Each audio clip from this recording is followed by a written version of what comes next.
is Ms. Lynn Allen Sonoran from Vantaggio HR, and we're so pleased to be a platinum sponsor for this year's conference. Vantaggio, an Italian word meaning advantage, benefit, profit, and gain, exemplifies our mission. We help our clients grow their businesses with unique HR solutions and give them more opportunity to focus on their business while removing the stress of HR. We are dedicated to providing expert advice and guidance to help our clients achieve greater levels of success and profitability by maximizing one of their greatest assets, their employees.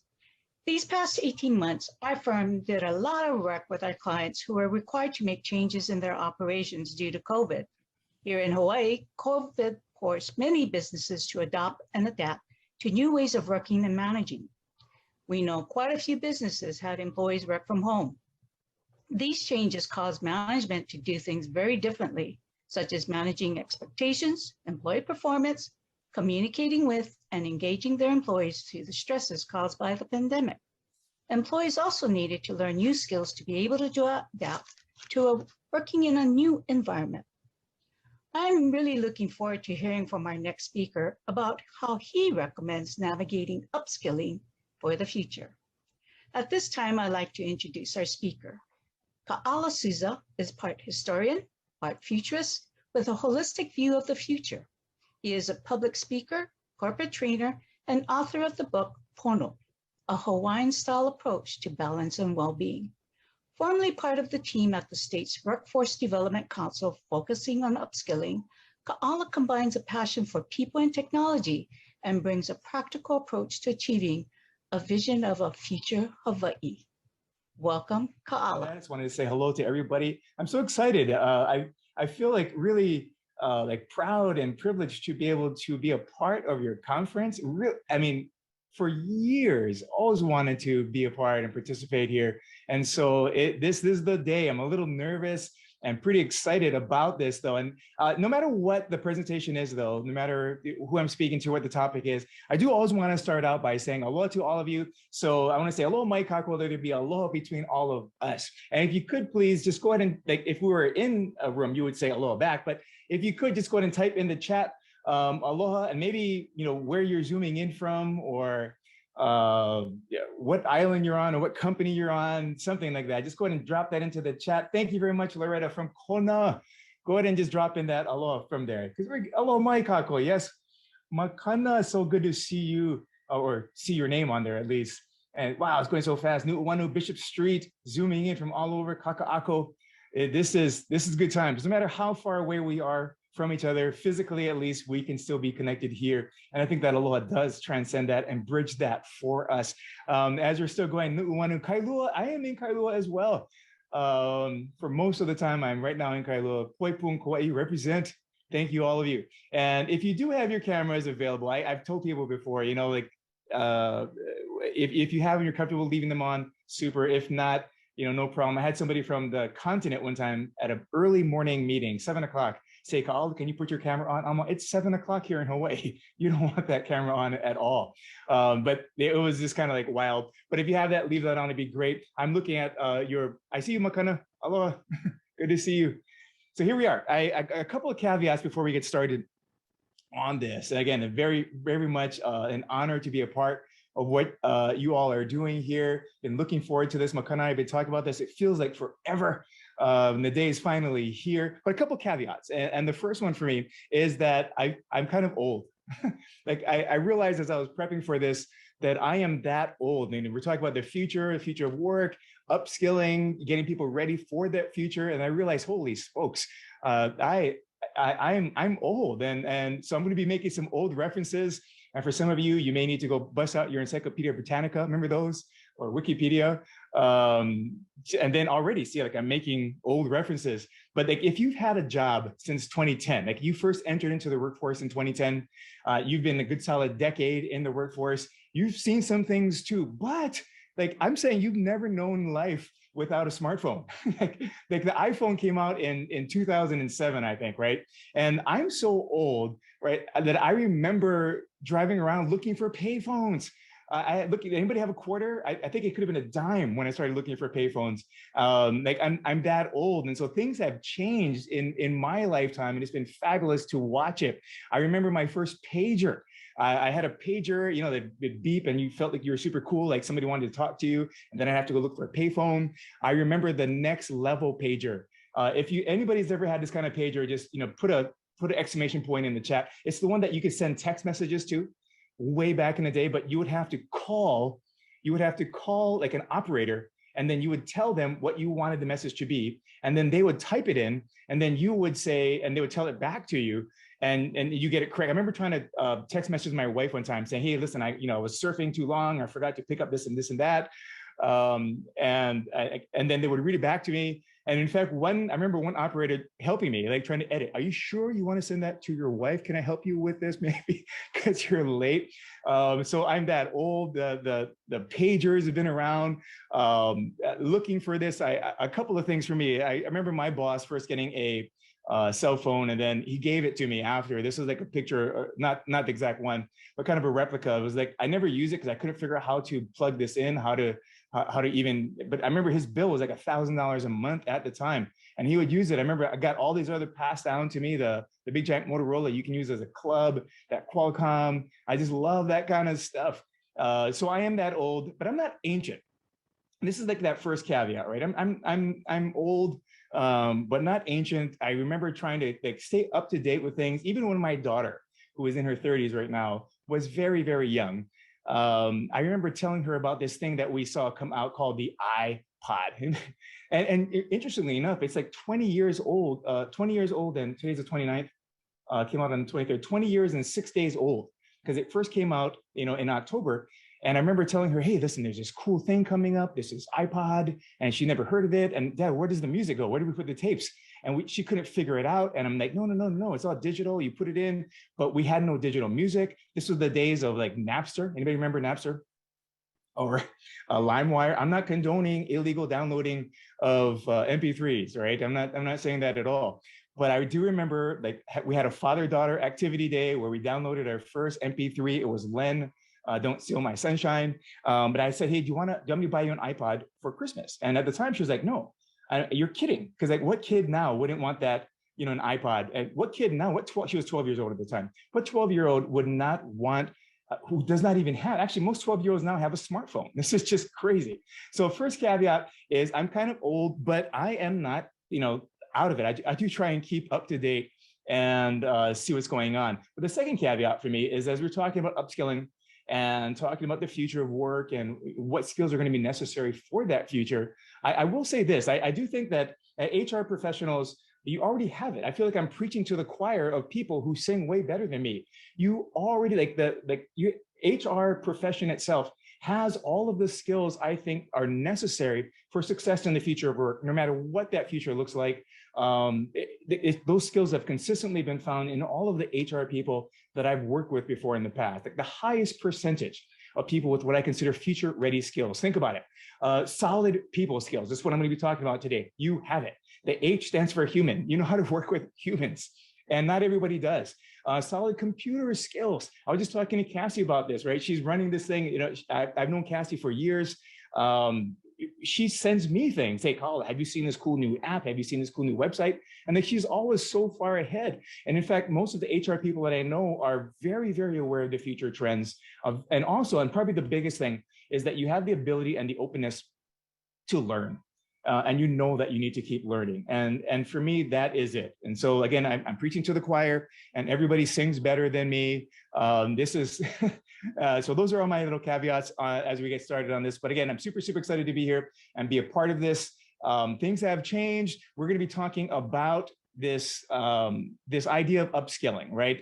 The future of work, and how do we prepare for that future that we don't know? Nobody knows what it is. If anybody tells you this is what the future of work is, we're guessing. And that's what I was telling Cassie. I put down futurists sometimes on my Twitter a bio now, because you can't really say anything. Like 10 years from now, I'm going to be guessing at things and people are going to forget, right? So we're looking at this. Let me just quickly try and define this. And I just popped this right off of the dictionary, this idea of what upskilling means. Reskilling, another cool word, super skilling. I've heard all kinds of skilling things, but for the most part, when we talk about upskilling, I'm just talking about giving people these skills that they're going to need to survive, whether it's moving laterally in a company or moving to another company or starting their own company, or what it may be. But this process of teaching additional skills. So upskilling your office, upskilling your team, upskilling the people around you, right? So this is, we're in a different world. And it's not just because of COVID, right? The changes that have made our world so different, they're happening constantly all around us. Like our world is rotating, but we never really notice it. But COVID has sort of made the world stop long enough for us to recognize some of these changes that have happened in the workforce, in how we actually live our life and the quality of our life, right? So back in the day, and here I go with some of these old references. Back in the day, like in my parents' day, my grandparents' day, there's a model of work that was essentially, you go to school, whether it's high school maybe or college maybe, you get a job and then you end that job and you retire. That's it, right? So the model was kind of this idea of learn, do, retire. Go to school, get a job, and then you're done working. That's pretty much it. And when we start looking at these changes that have gone on to where we are now, how things have been modified, again, not because of COVID, though that's not even the elephant in the room for us. That's the kind of maybe there's a herd of elephants, and that's one of them. But the model now is not this learn, do, learn. The model is more this idea of learn, do, learn, do, learn, do, learn, do, learn, do, learn, do. And we are never quite going to be at that point where we stop learning things. And this is kind of the critical point of what I'm sharing with you all today. And it's nothing that is unusual or new or something that only we're thinking about or HR people are thinking about. The idea here for us when we start talking about upskilling is that in these model changes, other companies are recognizing that too. So there's like this whole list of these companies that have started to upskill. Sorry, let me go back just a little bit to this. Have started to upskill, and one of them, AT&T. I can't see why you can't see it right now. Hang on just one second. AT&T is one of them. Of course, this is not working the way it's supposed to. How come it's not working? Hang on just one second. Speaking of tech, it always happens. I know McKenna is going to say, Kyle, your thing is going to be super complicated, but I'm good to go on this. And here we are. There it is. So let me go back one slide real quick here to these companies that have started upskilling their employees. Amazon, this was a couple of years ago. This was not just now because of the pandemic. I think Amazon was saying that they're spending $700 million for 100,000 employees to upskill them. This is not like, again, because of the pandemic, it's because of the changes that have been going on in our world, in the workforce. PricewaterhouseCoopers, IBM, AT&T, and it sounds like that's almost $1 billion. The interesting thing for me is that PricewaterhouseCoopers, these guys are spending $3 billion to upskill their employees. And I think there's something like a little over 250,000 employees at PwC. And I want to actually read this. I don't know if you can see it, but it says PwC's research shows that 1 in 3 jobs is likely to be severely disrupted or to disappear in the next decade because of technological change. Over the next 4 years, we at PwC are committing $3 billion to digital upskilling. This will primarily be invested in training our people and in technologies for supporting clients and communities. So, and look at the date on this, November 2019. I remember in December 2019 that I could not recall the name of the virus that was soon to be a pandemic. I had to look it up again. What was it called again? Oh yeah, the coronavirus. The other company here, AT&T, spending $1 billion. This is, again, look at the date, 2018, in employee reskilling. Now, this is tricky. We're going to come back to this one in just a little bit, but there's all kinds of people who are saying, we recognize what is going on around us and the changes in the world around us. Like, Amazon is not yet here in Hawaii, but going to be sending drones to drop off packages to people's house, or robots or something. I just feel like we're living in the Jetsons. Again, old reference for people, if you need to look that up. feel free. Old cartoon, people flying around and talking to people and video chat like this. But before we go on here, I do want to take a little poll. So speaking of casting your tech skills, I want to drop that poll in here. This is the, I just got one thing I want to ask all of you. So Cassie, can you drop that onto our thing here? It's a poll. I just want to see how many of you on our call today are in a company that actually has an upskilling plan. So it doesn't, it doesn't matter how much money you're spending on it, or if you're just talking about it, or you have one that's active. Let's see if we can drop that poll in. Do you have one of those, Cassie? If not, that's no problem. Oh, yeah, there it is. There's your poll. And so if you've used this kind of things before, you just get to go and click on stuff and track it and see where we're at on this.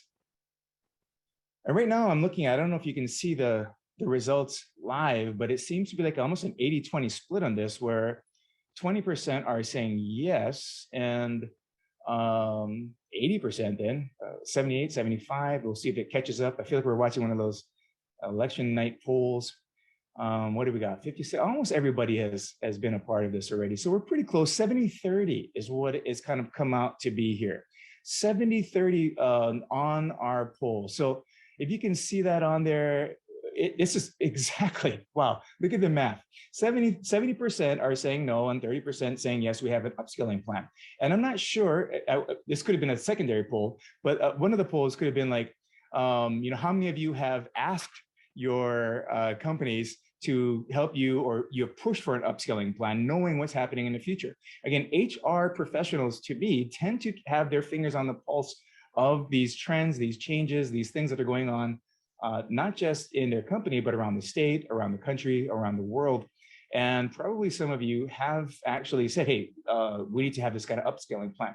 And I've been pushing for like the last, I don't know, 16, almost 18 months, maybe, in the work that I've been doing in the Workforce Development Council, saying, hey, I think every company in Hawaii, every department, every op needs to have an upskilling plan, needs to be looking at recognizing this, because there's somebody like AT&T, somebody like Amazon, PricewaterhouseCoopers, they're recognizing that the workers that they have right now do not have the skills that are going to enable them to work in the job 5 years from now, 9 years from now, 10 years from now. That's what they're saying. And so it's a really, really intriguing idea for us. I mentioned that we're going to be coming back to AT&T. So let me go back to this thing here. AT&T, I've been using a slide like this, going around talking about the work that we're doing at WDC. And again, encouraging people to do this. But about 6 months ago, I had reached out to somebody here at AT&T's office in Hawaii, and who had been helping me in some other projects. And I said, hey, can you go double check and track what's going on with AT&T's investment on this? Because I really want to see it. Because it's $1 billion. It's so amazing. I was saying $1 billion for 200,000 people, which would have come out to about $5,000 a person. But if you look down deep into the thing, they're saying if it succeeds, in like the second paragraph, by 2020, AT&T will have re-educated, the word for reskilling or upskilling, 100,000 employees for new jobs with cutting edge skills, and in the process, created the kind of nimble workforce it needs to compete in the 21st century. That's kind of the dream for us here in Hawaii, is to have that kind of workforce that can compete in the 21st century. And rather than us be kind of like how it's been, right? We always get the trends a little bit later. We catch up, 2 years, 3 years, 4 years later than the rest of the country. But I think at this point, when everybody has gotten knocked down around the world because of COVID-19, if we can get up just a little bit faster, maybe in the first round of the first group of people in the front, it's going to help us. So going back to this AT&T thing, I reached out and said, hey, can you go double check? And so 6 months later, she actually got back to me and said, hey, I've been tracking and checking this, and it turns out that AT&T has stopped this program. They are no longer doing it. Remember, this was 2018, and their goal is by 2020 to have 100,000 people upskilled and re-educated with all these cutting edge skills. And so just for fun, any guesses? Drop it in the chat if you have access to a keyboard. Any guesses on why AT&T stopped this program and did not complete it? I think they just, I don't know how long it went, but any guesses? Drop it in the chat and let's see what happens. See what you guys think about this. Sales went down. Yeah, not enough participants. Olive. Could it be that they don't need the cutting edge skills, or maybe they're wrong cost? Target keeps moving, no return on investment, technology change, lost employees, other jobs. This is all, I don't know. Actually, I take that back. There was one line in the email that that stood out to me, and it was when I asked why, like why did AT&T stop this? The response was nobody was showing up. Like that's what Olive says, right? Not enough participants. There's free train. A company wants to spend $5,000 or $10,000, if that other article I showed you was correct, $10,000 to train you to have a job in the future of 5 years or 10 years down the line. $10,000, and people were not showing up to this. This is an interesting point here, an interesting challenge. I don't think there's anybody that's going to dispute that AI, automation, machine learning, whatever it is, all those kind of technology changes are going to disrupt our workforce, including the workers in that workforce. But why would nobody show up? I think we're talking about some of the challenges for upskilling. We can't just have an upskilling plan. We can't just build it and they will come and get upskilled, right? We can't just build it and say, oh, you're going to love this. It's going to be great. You're going to thank me so much. It was something. It was more of a motivational issue. It was a connection issue from the company and the employers. And so, looking at this and going forward, I want to come back to AT&T a little bit later when we start talking about. I think some of the options or solutions, some ideas maybe. Solutions is such a strong word, but I want to talk a little bit more about where I've come from this last 2 years. And essentially, the Workforce Development Council is an office out of the Workforce Development Division, Department of Labor, Industrial Relations. It's the state. It's actually the first job that I've had, since like the 90s. And by job, I mean like an actual W-2 I was expected to show up full time. And it was because I was facilitating a strategic planning process with them. And what happened was during that strategic planning process, two of the goals that came out, one of the big goals coming out of that plan was to have a resilient workforce. We need to work towards a resilient workforce. And right towards the beginning of the pandemic, WDC reached out and said, hey, can you help us do this? We just want to hire you kind of as an emergency hire, and can you help facilitate this? And that was supposed to be for 3 months. It took much more than that, actually, a little bit over a year. So they had to keep rehiring me every 3 months, I think, because I worked so slow or something. I couldn't figure this out. But ultimately, what we ended up working on was this thing that we're calling the Workforce Resiliency Initiative. And let me just move this out of the way. The Workforce Resiliency Initiative is something that when our idea for this was to try and put together some kind of action plan that's going to basically reskill, upskill our workforce. And this is the key thing here. It was for future economic emergency. So everybody was working on getting jobs for people in Hawaii while the pandemic was happening, and somebody had to do that. But for us, what we were looking at was trying to see what would happen in the future. Like, how can we have a resilient work? And the way that we defined a resilient workforce was one that was, and shout out to Leanne over at Olumana Loomis for this one, but it was a workforce that was ready for anything, able to adapt, able to pivot, able to go with the flow and figure out what has to happen, learn what needs to learn, what they need to learn, when they need to learn it.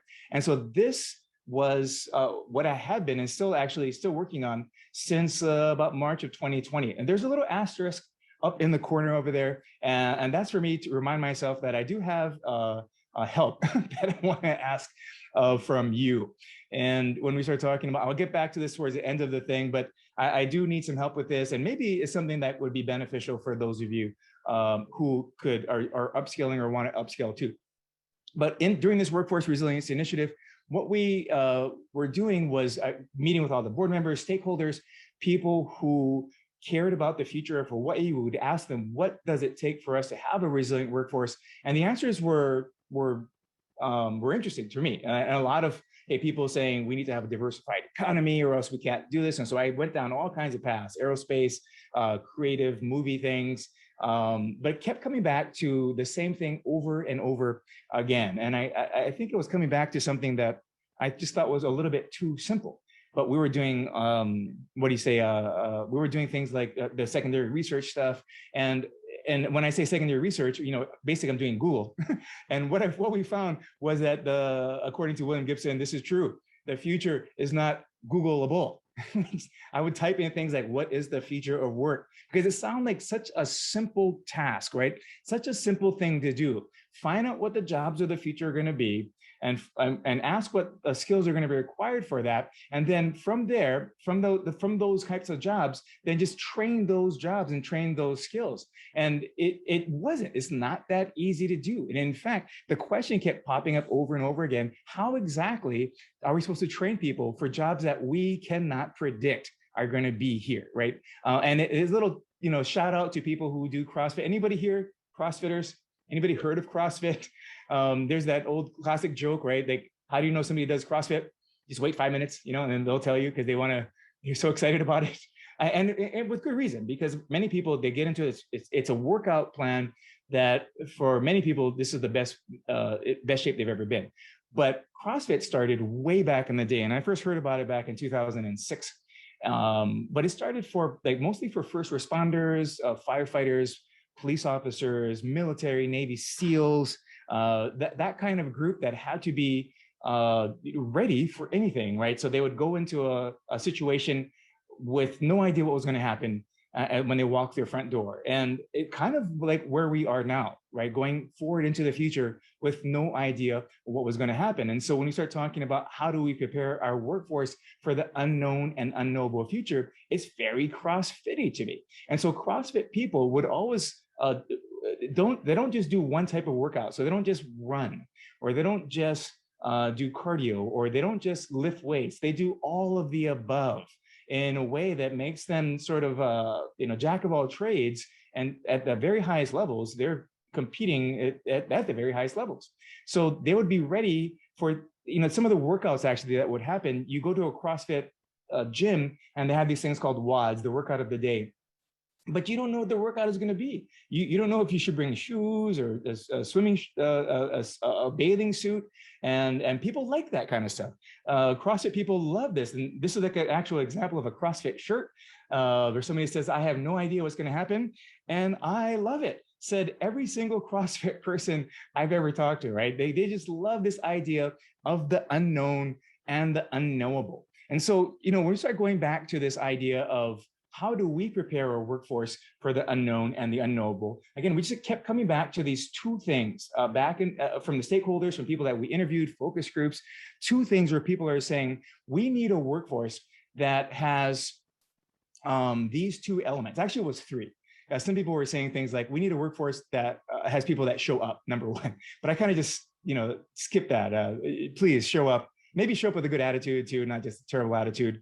But at the heart or the core of this was, we need a workforce that is going to show up with these two fundamental skills for us to be able to have this competitive workforce in our company, and then by extension for Hawaii to be competitive worldwide. Again, that's the dream for me, right? So the two things, number one, we need people who can work with computers. That was it. It sounded so simplistic to me. And in fact, I heard it over and over and over again. And I kept going, yeah, but what about space technology? What about LED panels recording things from movies and setting that kind of stuff up? But it was always this. And at a certain point, it finally clicked on me and it connected with me. The second part of this was, not only do we need people who can work with computers, but we need people who can work with other people. And so this is it. And it sounds so, like I said, overly simple, but fundamentally, if you have these skills, you are good to go. You are set. Because if you can work with technology and work with people, so there's hard skills and soft skills here. And the soft skills here, by working with people, solving problems, is really the kind of the heart of that work with other people, solving problems together. So the 4 C's, right? Collaboration, critical thinking, creativity, communication. Those are the core soft skills that kept coming up over and over again in the umbrella of solving problems together. So can people work with computers both and talk to people? I worked with a company back in the early 2000s it was an IT department of this company. It was a big company. Like in their industry, they're probably top 10 in the country. And they had an IT department, about 30 people or so. And if you back in the day, if you've ever had an IT company or IT department or IT staff, you know that there was really a distinction between people who could speak human and people who spoke computer. And I don't mean this disparagingly, but the people who could speak computer tend to just stay in their office, and they would always designate like one person. So there's one or two people in this group of 30 who went out to talk to other people when there was a computer problem. Oh, your printer is not connecting. Well, let me help you with that.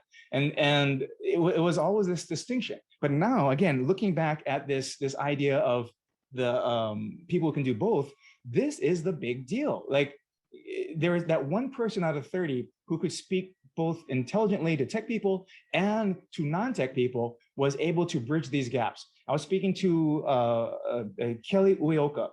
He's a local boy, he calls himself, from Kauai, but he's also the president of Paxa, a really, really big, exciting tech company here that I think they have like 100 employees or something. But I was talking to him, and as we were talking, I realized that he was a legit tech person, but he was speaking like perfect human. It was just amazing. He was like, and I had him on we did a live stream together on YouTube, and I brought that up, and I just kind of interrupted him and I said, hey, Kelly, you're an amazing communicator, and you know things in tech that are just so far beyond me. What about that? What's going on with that? And he says, Ka'ala, things are different now. The stereotype of the tech person who could only speak to other tech people was true, but it's no longer. We have people here who, we hire for that. Can you speak to humans, and can you speak to computers? And so this is the key. And by speaking, he's talking about this language. And the key for me in our session here is this idea that if you want to upskill for the future of work, you need to be able to speak the language, or the languages in this case, of the future. And just like in CrossFit, where you don't really know what the workout's going to be, we can't know exactly what the future is going to hold in terms of jobs, but we can kind of predict or anticipate the demands that are going to be put upon us and upon the workforce. And the demands of the workforce, for me, are going to require, I'm going to call them two sets of language skills, right? Again, the computerese and the humanese. But even though I can't predict exactly what the jobs are, and then therefore what the skills are going to be, I do know that the language, number one, is going to be very tech heavy. The language of the future in the workforce is going to be tech heavy. And it doesn't mean that everybody has to be a coder. It is in fact that you shouldn't even be encouraging your children to code right now, because it's much cheaper to go to Upwork or Fiverr or somebody in India and have them code for you. So maybe a programmer, a little bit higher abstraction would be better. But encouraging kids right now to go be coders we're past that stage already. So it's going to be tech heavy, and by tech heavy, I'm saying that every job now is going to be a tech job. This is a big statement. Every job is going to be a tech job, and we'll talk a little bit more about this. But the idea that you can get by in construction without having tech skills, not true, right? You're not pulling out big giant blueprints of the construction project. You're actually looking at it on a tablet or your computer. So the first part of this language of the future is going to be tech heavy. The second part of it is that the language of the future, to be able to upskill our workforce, is going to be very love heavy. And this is an interesting word, and goes into this idea of what I know you guys are very familiar with, the Great Resignation, right? That super good term. I don't know who coined that, but they're pretty happy with that Great Resignation. That just makes so much sense. So many people quit in August. It was like a record-setting time. My wife was one of them, and she's like kind of happy. She's flexing on me. And we're watching this news thing. She goes, and they're saying, August set this record. She goes, that was me. I helped to set this record. And my wife just resigned, quit, left the job. It was a great job. She was a nurse practitioner. She went back to school, got her master's degree a couple of years ago, became a nurse practitioner, was working full-time or part, whatever she wanted to work, they just gave her. And she was working in shorts and slippers, and just put a doctor's jacket on, and saw all of her patients over the last 12 months via telehealth. So didn't even have to go into the office. It was an amazing, to me, and she was making nurse practitioner almost / doctor money. It was just like, it was, flush times in the Souza household. We had lots of chocolate milk. That's how we know when we have money. My kids all know we have chocolate milk.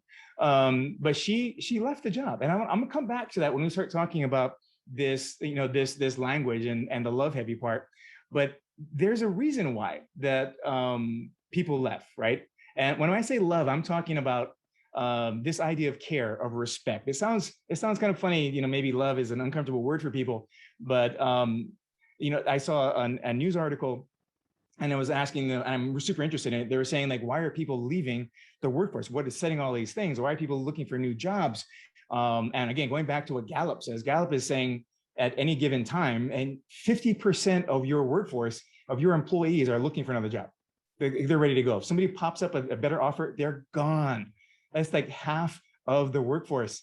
That's Gallup, and they've been doing this engagement study for years now, right?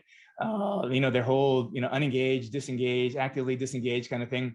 But this idea of, from this article was like, why are people leaving in this great resignation? And they had three reasons. And the first reason was, low pay. Right? People are unhappy with how much money they're getting paid. But I'm thinking, that's always been like that. People are always complaining and grumbling about how much money they're making. The second thing was poor working conditions. And again, I feel like people have always been complaining about, their job or whatever is going on. But the last thing was a lack of respect from their company, from their supervisor, from their coworkers. They felt disrespected. And then again, I thought, well, wait a minute, they've always had this here. Why all of a sudden are people saying enough is enough, I'm out? And I think now we can go into like some of the impact or the effect of the pandemic, where people were working from home, forced to work from home, and then looking at the how their life was lived differently. I just, and being amazed. One guy told me, he's like, I was in a meeting about 2 weeks ago. He said, I just love being home with my kids while they were in school. And, when they had a break in between classes, we would sit and talk. And he goes, and I miss that. And it was a different life for people who were on autopilot from when they were born. Remember, learn, do, and then retire. They were on that mode. And now all of a sudden there is this great disruption, and people are starting to think a little bit differently about how they want to live their lives. And so, the low pay, the low working conditions now, but now people are caring about how they are being treated enough to say, I'm out. I'm just going to quit. Whatever the final straw was, I still don't know what that reasoning is, but they left because of that lack of respect. What I'm considering kind of that lack of love, like, show me the love here, not just show me the money. So I want to talk about these two language pieces, and then, kind of give you some things that I hope will be beneficial for you. Let's talk about the tech part first. And I'm saying that every job is going to be a tech job. And when I say tech job, again, I'm not saying that you're going to be doing this cybersecurity, or people are going to be, coding or breaking these applications for their company. That's not what I'm saying. I'm talking about this app right here. This is an application called Yardi. And I never heard of it until about, early part of this year. I was doing a basic computer skills training. The part of our workforce resilience initiative, we're saying we need people with computer skills. So we started a whole computer training program, free classes around the state. Did I say that already? Free classes around the state. So we paid the community colleges to go give free classes, and did and here's my upskilling plan. I'll just build it and they will come. No, there's something missing in that, right? I'm offering all these free things for people, and we can take a maximum of 10 people in our class, and we'll get classes of 3, of 4. And they, except for Molokai, which interesting, like last month, we had like 11 people. I think we're breaking the rules a little bit. The month before we had 10 people, everybody coming. It was an amazing thing. But we started talking about this computer class, and this Yardi. I heard about it when I was doing a computer class for this company, a great company called EAH Housing. They are here in Hawaii and California, and they have this low income housing for people. They're beautiful. There's one out in Eva, and I went to go do this class. And EAH had asked me, hey, can we bring in 2 people from our maintenance team to come in, because we're kind of transitioning to a more digital platform for them to track things. And I go, yeah, what's that platform? And they said, this is the one, that Yardi. And I never heard of Yardi. And so I said, sure. So they came in, and one of the guys was in his 60s and spoke English as a second language, from the Philippines. Very sharp guy, and another guy there also from the Philippines. We started talking about this basic computer class, and And I'm saying, hey, you kind of know what you're talking about, to the second guy. And I said, do you want to take an assessment? You want to take a test? I have this basic computer test that we can track where you're at. And he took it. And while he was taking it, the other guy, the older guy, was saying, kind of looking on, very interested. I said, would you like to take it? And he said, yeah. So I set him up, set both of them up, put the headphones on. They took this assessment. And the first guy who took it, he got an 82. And I said, see, I knew you were good already. The passing, though, was 87. And it was right on the edge. I'm like, if you would have taken your time, you would have passed this thing. The other guy got like a 44. And I probably should have given him the paper test instead of the computer test, because it was a little demoralizing, but he wanted to do it. So we checked it out. But then his supervisor came in, the guy who was running this, and he was telling me, hey, we need to get people, our team on this, because they're not tech savvy, this tech savvy. I'm ending up doing a lot of the work for them. And I probably shouldn't have said that. I know it's being recorded, but I ended up doing a lot of the work for it. And look at, let me just show you this thing. Not this one, but where is this at? Let me show you the actual website here for these guys. If you can just track this, I don't know how well you can see it, but think about if you're getting a 44% on a basic computer class. Now that basic computer assessment, that was point to the monitor, point to the keyboard, point to, and this is on the screen, right? It's a video test. Point to the key on the keyboard that erases a letter to your left, right? Point to very, very basic things. Drag and drop this file into the trash can. So imagine if you cannot pass that and you're presented with this on a mobile app and you're like, what the heck, right? I mean, check out it looks like for us, this is the work order 1257. We can fill out stuff. This is scheduled for this. This is scheduled for that. We can put stuff in. We're going to fill it. But this is incredibly overwhelming for people who don't have these kind of skills. And so they're not able to talk tech ease. So when I say that every job is a tech job, this is what I'm talking about here. This part of our workforce now is not, we're not talking coding. I'm talking about you have to be able to hold the mouse and double click and triple click and select things. And that's not something that about 30% of our workforce is comfortable with doing. So 30%. I went out on a limb and I'm saying that HR professionals are going to be pretty tech savvy, pretty computer savvy. And I've said that. I put that out in the beginning part of this recording, and I believe that, right? You have human skills and you have computer skills. But in other departments, I think that number could be even greater than this, right? So there's been all of these changes that we've been moving into. And I don't want to go into this kind of stuff, but I love this kind of thing. There's what they call the fourth industrial revolution here. Like steam, or people coming out of farming, agriculture, moving into making cloth or fabrics, and the loom was transformational, moving people out of the country into cities, steam, electricity. It's like, back I wasn't paying too much attention in school anyway, but I never even knew that there was even a first industrial revolution. I just barely knew it. So now they're talking about 3 or 4 of these industrial revolutions. You see in the 1900s, we're talking about computers. And again, the 1990s, the internet came to be. Thank you to Vice President Gore on that, for bringing up the internet for us, the World Wide Web. But we're digitizing everything. I drove a car when I was dating my wife that had an 8-track player in it. Again, look that up if you've never heard of an 8-track player. I had an 8-track player in it, and I was driving that car. So we're digitizing things back in the 90s and ripping CDs into MP3s. But now we're in this fourth industrial revolution where we have computers that are beating chess masters. And even more impressive than that, we have a computer now that just beat that grandmaster in Go, where nobody thought that would ever happen. And people are still debating whether or not that's actual intelligence or whatever. But we have moved into a place where we're talking artificial intelligence, and these things are changing the jobs that we're looking at. So like this is a little bit older slide. Jobs that didn't exist 10 years ago. It actually should probably say jobs that didn't exist 13 or 14 years ago. But check this out.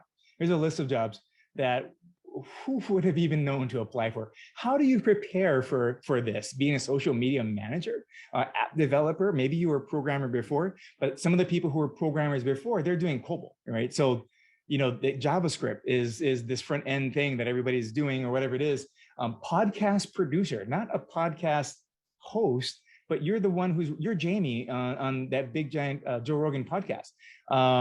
Big data analyst. One of the big skills that I found that I really never get a chance to talk about is not just digital literacy, but data literacy. If you have data analytic skills, you're good to go in this future. If you can train that or learn that, you're good. YouTube content creators. I talked to a girl in her early 20s. We're talking about entrepreneurship about 3 weeks ago. And I said, what are your goals in business? She goes, I want to be a social media. She didn't say she wants to be. She says, I am a social media influencer. I go, oh, that's great. And I went to go look at her website, and she had like 125 people on her Instagram. I go, you are definitely influencing those, but you're not gonna be making any money. I think for every 1,000 views on YouTube, you get like what, a penny or something. So you need a lot of views on YouTube to make money. But there are people who are absolutely making money at YouTube. Every time, the next time you're watching YouTube and you see somebody who has 10 million views, they made some money. And very often this is their whole job. But who would have, a drone operator, who would have been able to predict a couple of years ago that somebody like Joe Rogan, right? Joe Rogan is going to be able to make $100 million on Spotify. What the heck? And for talking for like 2, 3, 4, 5 hours. This is amazing to me. And Spotify is going to like pay him this much money. This is Joe Rogan from Fear Factor. This is like, who, right? But this is like the way things are going. There's a quote from this guy from McKinsey, the McKinsey company, that has always stood out to me as being very, very, very powerful and intriguing. And it's their chief learning officer, Van Dam. And he says, this is the best time for people who have the right skills and the right education, because there are tremendous opportunities, he says. But then he follows it up with this statement. He says, it's also the worst time in history for people with ordinary skills and education. So again, chief learning officer, McKinsey and Company. And it makes sense, right? So again, opportunity here for, if you have the skills, you're good to go. Right? If you can speak these languages that are required, I'm not talking about just computer languages, JavaScript, C++, Python. I'm talking about just the language of tech and the language of love. If you can speak that, this is the best time for you. But if you can't, you are out. And they're just not something that you can kind of casually pick up. If you're not proactively upskilling yourself or proactively involved in an upskilling program, you don't just accidentally pick up Mandarin Chinese. You don't just accidentally get conversational speaking Mandarin, right? So you have to work at this. The interesting thing for me on this particular quote from Van Dam was that he said this back in 2017. This, again, pre-pandemic. The pandemic, Cassie and I were talking about this. The pandemic has just highlighted all of the things that HR professionals have been saying for years now, right? And then everybody's going, whoa, we need to get this. We need to do this. We need to make this happen. And then all of you in HR are saying, and trying not to say, I told you so. So when we talk about hard skills, we're talking about hard skills that are things like this, right? This is my premise. This is the thing that I want to leave you with on the hard skills, the ability to speak a tech language. As technology, really our Internet of Things, the Internet of Things, where all things have internet connectivity. So you're not just your phone, your smartphone, your computer, but your refrigerator like messages you and says, hey, we're running short of milk here. we're running a little bit short of eggs. Your refrigerator is communicating with you. Your car has a computer in it that, and I was never able to work with cars anyway, but there's no carburetor in there, right? You have to have a computer to work on a car. You have to be able to read a blueprint on a tablet to be able to be in construction, to be at a level that's going to be decent for you. But so anyway, as the technology becomes more and more ubiquitous, so everywhere, a part of our life, we must all become more fluent in the language of that technology. And for me, the biggest tech skill that we need to upskill in, and that's all I've been dealing with here, is talking about computerese, basic computer skills, upgrading people into the online learning platforms like Coursera and LinkedIn. But the biggest tech skill, I hope this is a tech skill. I think this is a tech skill. I'm just going to call this a tech skill, is this idea of learnability. That if we can teach people how to learn, we are good to go. We're solid. Teach people, give people the ability to learn what they need to learn, when they need to learn it, so that we can pivot and adapt when 2 years from now, the new version of this comes out, or the other version of that, or brand new thing comes out that we can't even anticipate. How can you prepare for the unknown and the unknowable, right? It's not a learn, do, work, retire anymore. It's learn, do, learn, do, learn, do. So the biggest tech skill for me, learn ability. This is huge. We start talking about, again, the language of the future, being able to speak this languages of the future. It's going to be tech heavy. We can't predict exactly what it's going to be, but if you're working towards upskilling your team, upskilling your company towards everybody being okay with computers enough so that they can learn what needs to happen. You don't have to teach them everything, right? Because we can't teach everybody everything, but we can teach people how to learn everything that comes up. And that's the key thing. So again, the speaking the languages of the future is going to be very, very tech heavy. And that's what we're talking about there. But it's also going to be very love heavy, right? And, we talk tech heavy, love heavy, caring. Maybe love is like kind of a weird word. So I used to do this in-person training way back, like years ago when we used to have in-person trainings. But I would have people do communication practice, like tone of voice, and say this to each other. So if it's okay, like if it's just, I want you to try and say this just out loud. Like, go ahead. I love my job. Try it. I can see some of you. So thank you very much for doing it. I love my job. Try to say it a little bit different. Try and go and change it to like, say it like you really mean it, first of all. Go, I'm looking at you, Paul Chen, right now. So Paul, I don't know if everybody can see you, but that was the best I love my job I've ever not heard, but only seen. Try and say it now like you don't love your job. Try that. Just change it around a little bit. Okay, so there are all kinds of different ways we can change the tone. So it's not just what you say, right? But how you say it. I love, like Paul, I can't even do it how Paul did, but he's like, I love my job. And Loretta's saying, I do love my job. And I believe you with the exclamation point in there. But I love my job. I love my job, but I don't love you. I love my job, But there's all kinds of different ways we can do this. When you start talking about a love heavy a language, this is the care part, right? And it reminded me of something a long time ago that my wife and I were reading a book together called The 5 Love Languages. Anybody ever heard of this book from Gary Chapman? Yeah. If you've heard of the 5 love languages and you know what your love language is, just drop it in the chat. But if you don't know, here's the 5, right? Words of affirmation, these positive things that you can say to your partner, quality time, gift giving. Somebody's currently reading it. Olive, wow, what are the odds? Yeah. Acts of service, physical touch. I just asked my wife this last night. I said, hey, what are your love languages now? Like, I mean, is this something that you add to, or is this something that you just kind of keep forever? And I think that we actually kind of like learning a new language. These things have kind of evolved for my wife and I. Next week, we're going to have been together 31 years next week. And so that's when we started dating. And it's almost like our first date, November 3rd. And then we got married 6 months later. So it's pretty close, right? But then I asked her last night and she goes, I said, what's your love language? And she goes, and she paused and she said, acts of service. And I go, oh, that's because it's always been, that's the way that she communicates with me. Like I got to show you this. Like, I don't know if let me pull this up real fast. She went off to go do something today, so she wasn't going to be here, but she made me lunch and she wrote me this little note over here that said, and she made me lunch, happy lunch. This is a full, give you energy for an amazing presentation today. I love you. And she made me lunch and put it into the refrigerator. And it's just cute, like there's my little name on it.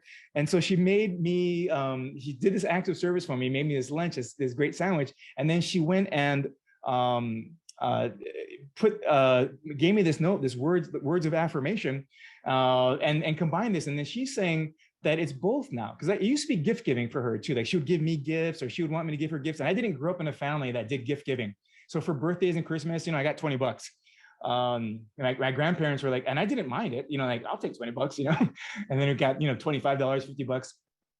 But so when my wife and I got married, she was expecting some gifts and I'm like, I'm expecting $20. And so I had to learn a different language, right? When we start talking about this idea of caring and communicating, these are the soft skills. So I was talking to one company that is in the airline industry here in Hawaii. And they're talking about how much they're trying to increase the technology in their company. They're trying to add to this technology, right? They're trying to automate everything possible. So instead of having to go up into this kind of line here and talk to a person, they're putting something like what Hawaiian Airlines is doing here, right? So you can just pop in, put your number in, put your credit card in and get your ticket. You get your baggage tag. You do it all by yourself, right? So they're saying they're trying to automate everything, but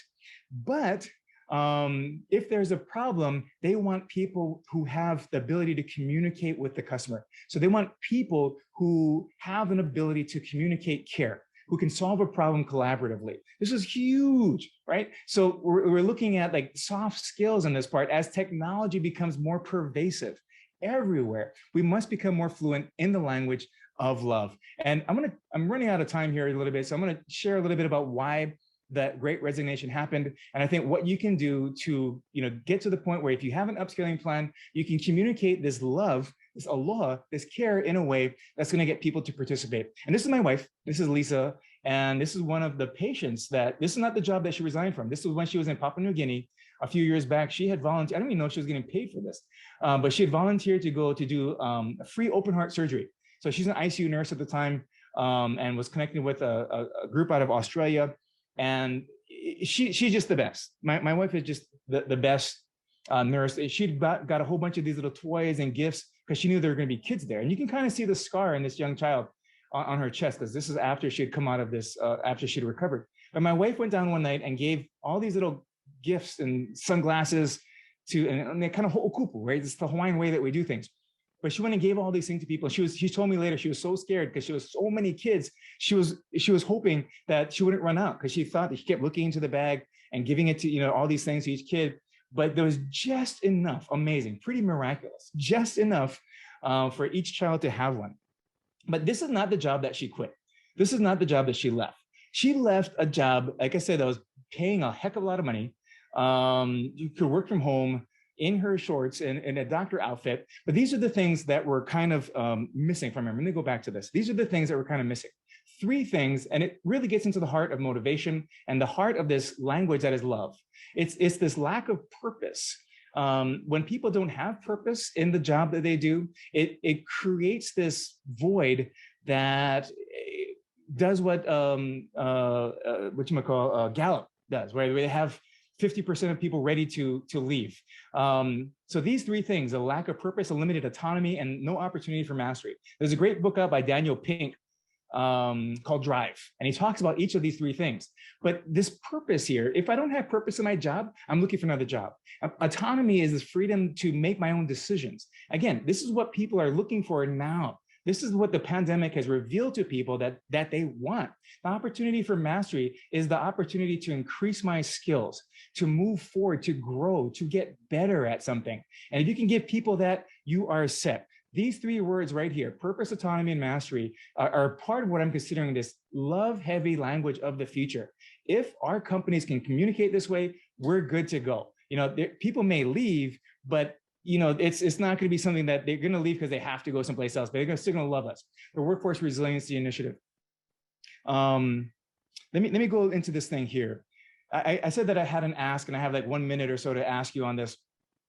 The Workforce Resilience Initiative, I need help on this, but I also at a certain point want to give you some tools. And the tool has to do with this digital upskilling, right? I think 70% of our participants here or people who do not have an upskilling plan already in their company. If you don't, I encourage you to try and work for that overall.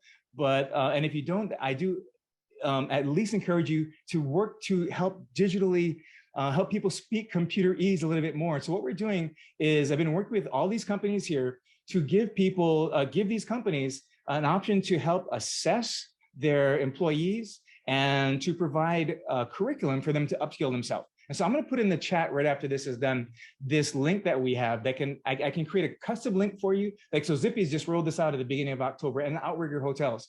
So Zippy's is going to do this, and they've already given 200 people this link to to check what their basic computer skills are. The same test that I gave to those 2 guys at EAH Housing. And they're going to also give them a learner account. We provide this. This is free. I can give you a link that just your company can do for this. So you can get an assessment for where your company is at, and then also provide curriculum for them to upskill, to provide a bridge or a step towards mastery. This is critical for where we're going to be going in the future. So I'll put that link in as soon as I'm done talking on this. But ultimately, let me just end by sharing this stuff over here. A last couple of things on this conclusion. We're talking about upskilling for the future that is unknown and unknowable. We can't know, but we can kind of anticipate the demands, and the demands are going to be tech heavy, and the demands are going to be love heavy. So if we can help design and create this culture where the languages of the future are spoken fluently, your company is good to go. That is resilient. So we need to help people speak computerese. And I'll put this thing in the link, the chat in the link in just a little bit.